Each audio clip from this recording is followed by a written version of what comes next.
belangrijkste nieuws uit Curaçao in het Nederland. Access Journaal, vers van de pers.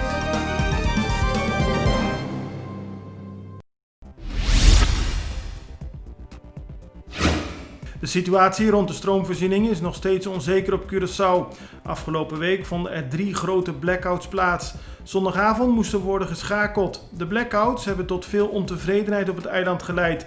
Vooral de laatste blackout die duurde van zaterdagavond tot zondagochtend. De regering wil dat het probleem wordt opgelost en er zo snel mogelijk een onderzoek naar de achterliggende oorzaken wordt verricht. Aqualectra op haar beurt is sinds afgelopen maandag druk op zoek naar een oplossing. Directeur Dirk Jones zegt dat het waarschijnlijk een probleem is bij het beschermingsmechanisme van de machines. Die zijn te agressief afgesteld en volgens Jones leidt dat tot de problemen. Met experts uit binnen- en buitenland is Aqualectra al sinds afgelopen maandag op zoek naar een grondige oplossing.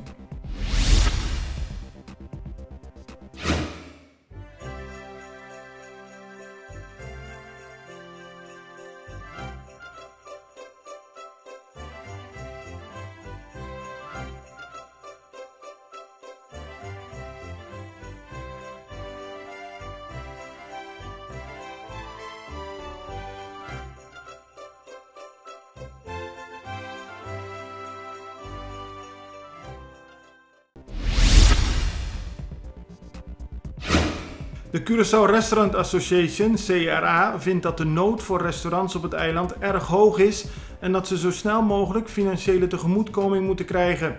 Behalve alle coronamaatregelen zijn er nu de verschillende blackouts bijgekomen. Daarbij komt ook nog het altijd geldende alcoholverbod, zo benadrukt de organisatie. Volgens CRA is de situatie voor steeds meer restaurants onhoudbaar aan het worden en moet er snel een tegemoetkoming voor de sector komen van de overheid. Onbekenden hebben zaterdagavond in de Oranjestraat geschoten op een auto waarin 2 toeristen zaten. Ze kwamen net af van een restaurant in de Pentstraat toen ze onder vuur werden genomen. Het is nog onbekend waarom de toeristen zijn beschoten. De politie onderzoekt de zaak. How does an electric car work? Electric vehicles are using a battery that powers the electric motor. Did you know an electric vehicle has enough range for everyday use? Day in, day out? Driving an electric vehicle gives you comfort in a modern car and has almost no service needs. Start driving eco-friendly and emission-free. Electricity is your new fuel. For more information about electric vehicles, please visit dpoint.net.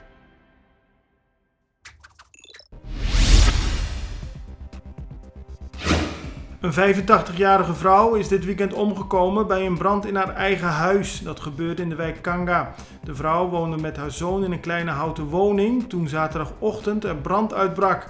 De zoon wist zich te redden uit het brandende huis, maar toen het personeel van de brandweer was gearriveerd, was de brand te hevig om de vrouw uit het huis te halen.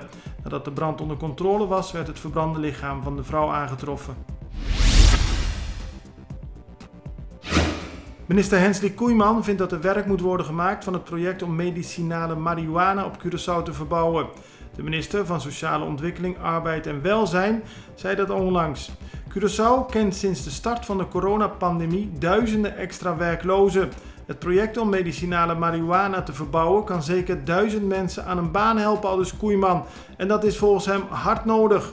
Binnen de coalitie is er echter tegenstand tegen het plan. Koeiman wil de komende tijd hard werken om iedereen van de noodzaak van het plan te overtuigen.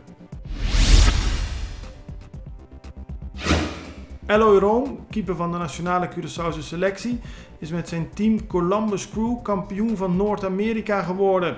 Columbus Crew won dit weekend met 3-0 van de Seattle Sounders. Room staat uitgebreid vandaag in de extra met foto's van de kampioensfeest. Het belangrijkste nieuws uit Curaçao in het Nederland. Access Journaal, vers van de pers.